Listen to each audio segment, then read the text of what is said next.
Let's step back for a moment to talk about the Android system architecture. The Android framework offers lots of useful classes to help you interact with the system. Think the activity lifecycle, or device permissions, for example.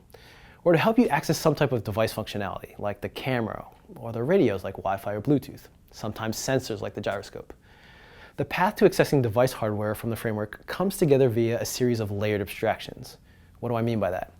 Each layer focuses on solving a bit of the problem, while the underlying layers focus on solving subsequently smaller problems, until eventually, with all the layers combined, the desired functionality is achieved. Now, we won't go into heavy details about what each layer does, but we'll help you focus on the layers that you should be familiar with. Let's take a look. You can think of a functioning Android device as being made up of different layers. Now, we've simplified this a tad to focus on the essentials, but feel free to check out the link in the notes for an exhaustive diagram on the Android open source project site.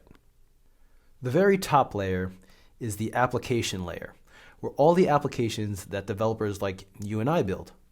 Within our app, we make use of the Android framework classes like TextView and Activity, and when we use these classes, we can do some complex or powerful things with only a few lines of code.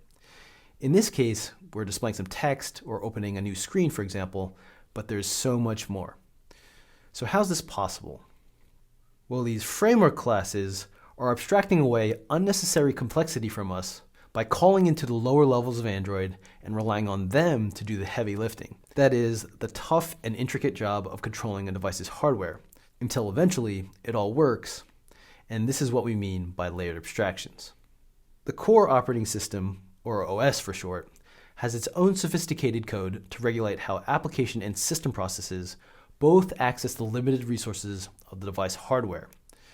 Now, applications running simultaneously must share the resources of the device in order to preserve the system's overall usability and responsiveness. The lowest layer is the actual physical device hardware.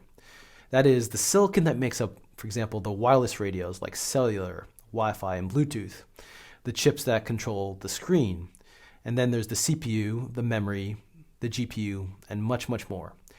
These are the physical electronic components that are packed into your device.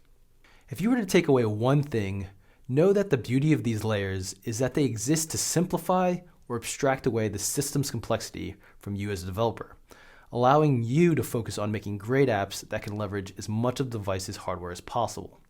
So you can think of the framework as this glue between our app and the device. The framework classes allow us to articulate how the device should behave when a user is in our app.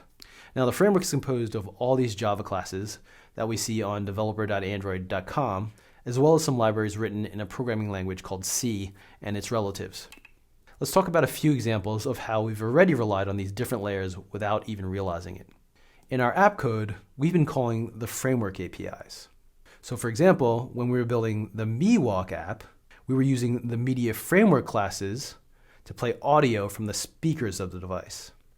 In the current lesson, we're using the HTTP URL connection class to make network requests, which uses the radio on the device to send packets of information across the internet. Now, we don't need to deal with the Android operating system directly. Now, the framework classes are Java classes that abstract the implementation details of what's happening underneath in the hardware. Now, the media player and HTTP URL connection are two examples of classes that use the physical functionality of our Android device by interacting with framework classes.